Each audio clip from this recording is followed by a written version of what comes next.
it's almost like they're turning over a new leaf. The Chargers' dark cloud is starting to evaporate a little bit. I wasn't sold on them because they had 5 wins against teams with 7+ losses coming into the week.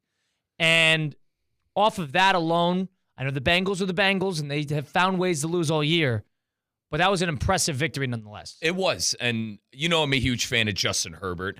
We talked to Mike Tannenbaum. We talked to Fat Jack, and they nonetheless kind of said, Herbert's statistics aren't there, but he's certainly winning football games, and that's all that matters. Herbert has thrown for 4,000 passing yards multiple times in his career. And had nothing to show for it. And now, his statistics are down, and they're 7-3.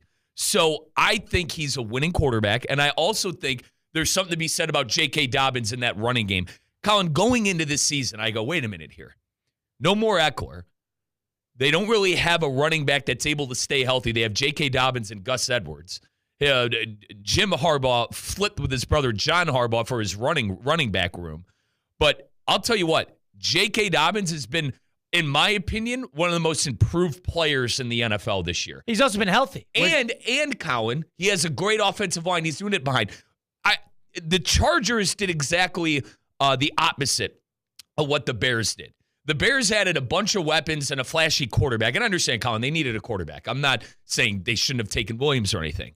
But instead of going wide receiver, like an Odunze, or trading up for one of the prized wide receivers, they went with an offensive lineman, and they reshuffled that offensive line, and it's paying dividends. And now Jim Harbaugh looks like a genius at 7-3 and being 4-1 at home. And how about Ladd McConkey? I'll be the first to say it. I didn't believe in Ladd McConkey.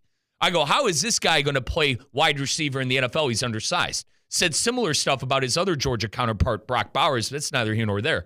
Colin, I've been very impressed with this team, and even defensively as well. They've come a long way, and I think it's a lot to do with the head coach and the change of the culture. Yeah, it's a good point you brought up about the Bears and how they kind of did the flipped way. If you look at the Charger or look at the Bears from that perspective, they sort of put Lamborghini rims on a Jeep Cherokee 2006 that doesn't even start. And while on the flip side of things, the Chargers took their Toyota Camry and they started to bring it up from the inside instead of decking it out with the jewelry. And they got away from the flash of the receivers and the running backs and sort of the premier paid positions, the fantasy football players, if you will. And they built up inside out. They established the defensive line, the linebackers. They established that offensive line, and they could run the ball. They fixed the engine. That's exactly what they did. Fixed the tires versus the engine. Yep. And I don't want to say it is a surprise. I was about to say, Kyle, it's not a surprise to me, but I think it's a surprise to a lot of us. And can you imagine if the Kansas City Chiefs weren't in their division? They'd have a home playoff game the way they're playing. Now, we still got a lot of football to play. But if they didn't have the Kansas City Chiefs, arguably the best team in the NFL, I know that they lost to the Bills. If they didn't have the Chiefs in there, they could have a home playoff game. There's something to be said about that. Yeah, I mean, maybe. They're in a position now where they've had a fairly light schedule so far and an easy schedule. They've taken advantage in all the right ways. And finally, yesterday, instead of winning ugly 18-10, winning 15-9, something that makes you want to pull your hair out watching.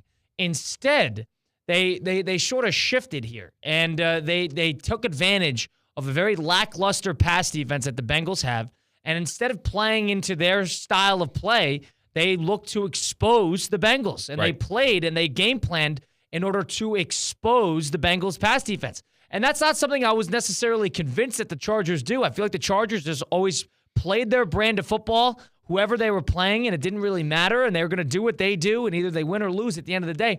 Instead, you actually saw something that the great teams in the NFL do, and they worked tirelessly to exploit the things that the Bengals don't do well. Mm-hmm. They work tirelessly to exploit that pass defense with Herbert using his strong arm that he rarely uses down the field. Herbert with his legs. Of course, they couldn't keep up with him in terms of any QB spy. With his legs, he was killing them. And then defensively, they made sure to, bottle up as best they can and keep those receivers in front of them, double up Jamar Chase, get him frustrated. Allow T. Higgins to have these one-on-one opportunities, but it's not going to kill you. It's a bend, don't break type of game with the amount of offensive pieces they have. I give the Chargers a lot of credit. They showed me a whole lot, despite I know the Bengals are sitting there at 4-6. It's not necessarily a top-tier team, but everybody knows that that team can beat you on any given day because of that prolific offense and how well Burrow is playing. Right. I think it's just Bengals are another example.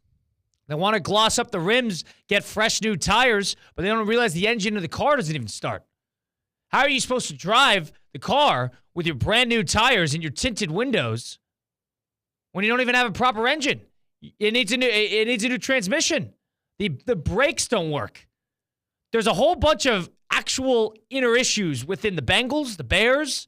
Some of these teams that, alleviate a ton of resources into the wrong spots when in reality, it's the pieces of the engine that really make the car run. And Colin, the engine I'm thinking of is offensive line and defensive line.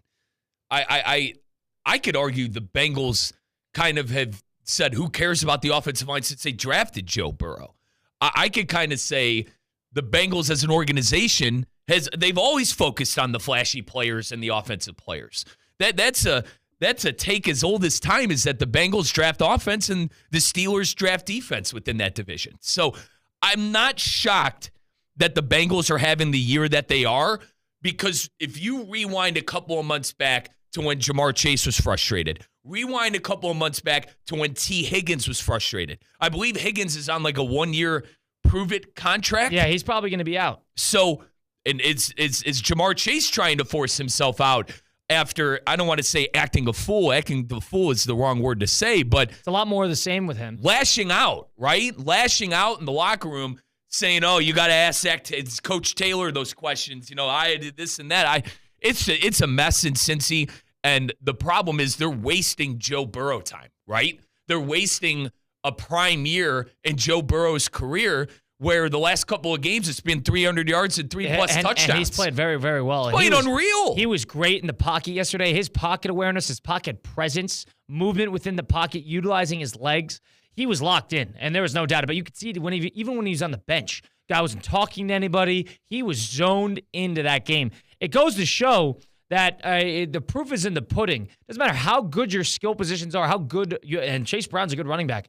They have pieces all over that offense on the outsides. But if it's not working defensively or on the inside of things, it's all going to blow up. It doesn't matter how pretty, the windows and the tires are. If the engine doesn't run, the car's not going to go anywhere. As a younger football fan, I always would, why are they drafting offensive linemen, Dad? Oh, why didn't we get, this receiver? I loved watching. People said that about the Lions with Penei Sewell. Why, is he the right move here? Absolutely. Right. And the one, Colin, in 2006, I was 12 years old and couldn't believe that the Browns drafted Joe Thomas over a couple of the skill players. Turns out Joe Thomas, a Hall of Famer, one of the best Cleveland Browns of all time. So, I'm always a fan of if your team has your franchise quarterback, has things figured out at the quarterback position, I'd be completely okay with taking a lineman first round every single year. Now, obviously, you need other pieces in your football team. We could sit here and talk about positional needs like defensive end, lockdown corner, and whatever. But I am always fine with my team taking extra hogs. And it's a physical position, Colin. They get hurt. You're going to need to be deep at that position. Yeah. That's Mike Rizzo, Colin Russo here, Christian Cap behind the glass, Russo and Rizzo on ESPN 106.3, live from downtown West Palm Beach at the City Place Studios. A statement win for the Chargers a little bit. Trying to get rid of that, bad luck, dark cloud. And you saw it a little bit yesterday. A meltdown averted, essentially, when they were up 24-6, something like that, 27-6. And they basically tried everything in their power to blow that game to the Bengals. I thought the Bengals were going to win that game as well, with a chance to go a go-ahead touchdown. And Burrow missed Chase on a streaking route when he hit, I'm going to butcher this guy's name, the Iosivas. They hit him over the middle. Yoshivas. When you looked at that, I knew it was Yoshivas. I am bad with names too, Colin, so don't worry about it. And he missed Chase streaming down the field. It would have been a go-ahead touchdown. So that was a crucial play there. But if there's something for Jamar Chase to complain about, it's that. It's not necessarily the play call. You scored enough points in the second half against a very, very good defense. But a statement win for the Chargers nonetheless, 34-27. Herbert, of course, nearly 300 yards, 2 touchdowns, and was capable with his legs, over 60 yards rushing.